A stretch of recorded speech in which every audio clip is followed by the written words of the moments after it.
Tu es en essai bébé ou en parcours PMA et la fin de l'année approche. La fin de l'année approche avec ces réunions de famille, avec les réunions entre amis, les fêtes. Et ça peut être important de se préparer aux questions, aux interrogations. Alors, t'en es où ? Et aussi, c'est important de se préparer au fait qu'on va rencontrer de la famille et des amis qui ont eu un bébé, qui sont avec leurs enfants, qui courent, qui rient.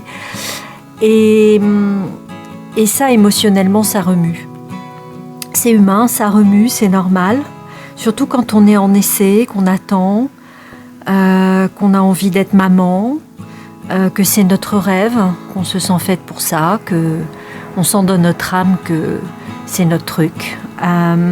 Donc même si on est content et qu'on se réjouit pour nos proches, pour nos sœurs, pour nos amis, pour nos cousines, pour nos collègues, c'est humain de ressentir de la frustration et même un peu de jalousie, c'est humain.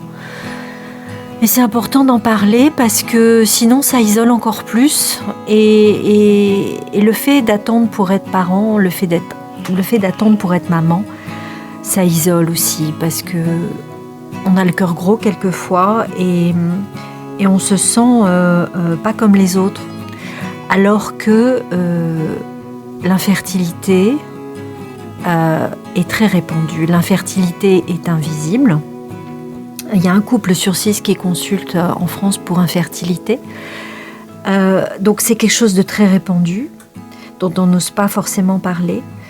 Donc les fêtes de Noël, où c'est un moment de communication, de retrouvailles, sont un peu parfois compliquées à cause de ça. C'est aussi une source d'angoisse alors que ça devrait être une source de joie.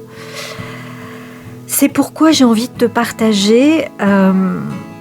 de te préparer de plusieurs manières. Déjà, de te dire que si tu es en parcours PMA, tu risques d'être fatigué, d'avoir des coups de pompe, et de t'accorder à ce moment-là, de te réserver des moments de repos, des moments de retrait, des moments de sieste, des moments de balade, des moments où tu sors, où tu peux dire que tu vas passer un appel et en fait tu vas juste respirer. Tu trouves un moyen d'avoir un instant pour toi. Ça peut être aux toilettes, ça peut être pour passer un appel ou dire que tu passes un appel. Mais c'est important de te ressourcer à un moment si tu te sens submergé par tes émotions. Tu ne culpabilises pas et tu prends un temps pour toi, pour respirer. Parce que ça régule le système nerveux. Tu prends des respirations. Tu écoutes une musique, même le temps d'une chanson, pendant 2-3 minutes.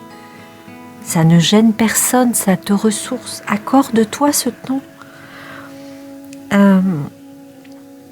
Si tu as un conjoint ou que tu connais bien la personne qui reçoit, par exemple, pour un repas ou une fête ou une réunion de famille, tu peux dire à cette personne que, sans rentrer dans les détails forcément, que tu te sens un petit peu fatigué et que tu n'as pas forcément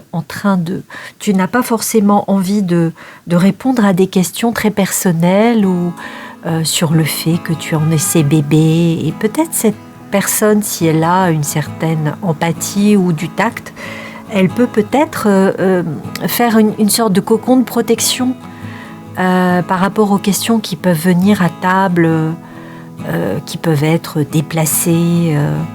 Voilà, tu peux peut-être prévoir à l'avance que ce soit la personne qui t'accompagne, à ton conjoint ou à la personne qui reçoit. Voilà, tu peux avoir un certain rempart, une sorte de cocon qui va non pas faire écran, mais qui va amortir ces questions. Et ça peut aider. Ne sois pas prise au dépourvu par rapport aux questions quelquefois très intrusives ou très précises par rapport au fait que ça tarde pour que tu aies un enfant. tu peux préparer des réponses. Tu peux répondre quelque chose comme c'est compliqué, ou c'est une longue histoire, on en parlera peut-être à un autre moment, ou alors écoute, je sais pas si c'est le bon moment, peut-être on peut en parler plus tard. Et toi, comment ça va? Tu vois, tu peux enchaîner, tu peux répondre en demandant des nouvelles de l'autre personne. Tu as le droit de ne pas avoir envie de répondre à ce moment-là. Tu as le droit de te préserver. Tu as le droit de te protéger. C'est tout à fait normal parce que ça peut être une source d'angoisse. Et puis là, c'est peut-être pas le moment pour toi d'en parler en plein repas, devant différentes personnes que tu n'as peut-être pas vues depuis longtemps. C'est tout à fait normal. Je voudrais te partager aussi que ce moment de retrouvailles, tu peux le vivre avec des enfants ou des bébés. Tu peux le vivre aussi avec une forme d'apprivoisement de ta future réalité. C'est-à-dire que tu peux te dire, voilà, je vais peut-être prendre des bébés dans mes bras. Bon, il y a une part de toi qui s'active en y pensant, que tu as le cœur qui bat, ou tu te dis, bon là c'est un peu trop pour moi, parce que moi j'ai envie d'être maman, j'ai envie que ce soit mon moment. Mais tu peux te dire aussi que c'est ton futur. Et là, tu es en train d'apprivoiser ton futur. C'est-à-dire que tu prends un bébé dans tes bras et ça va devenir ta réalité aussi quotidienne. Tu vas être maman, tu seras peut-être maman, tu es une possible maman.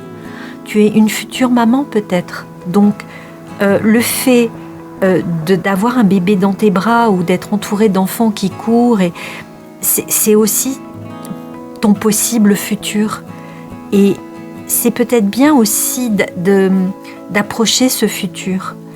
Voilà, de ne pas t'isoler, de ne pas te rendre étanche par rapport à ce futur.